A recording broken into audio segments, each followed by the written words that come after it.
মরণের ঘাটে শয়তান আসবে ঈমান নেওয়ার জন্য, আজরাইল আসবে জান নেওয়ার জন্য।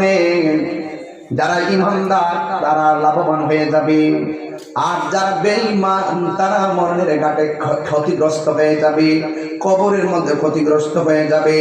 আল্লাহ রাব্বুল আলামিন বলেন, ইন্নাল ইনসানা লাফি খুসর, নিশ্চয়ই মানুষ ক্ষতিগ্রস্ত।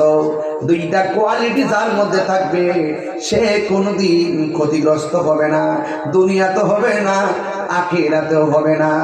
এখন বলবেন তাহির হুজুর দুইটা কোয়ালিটি কি?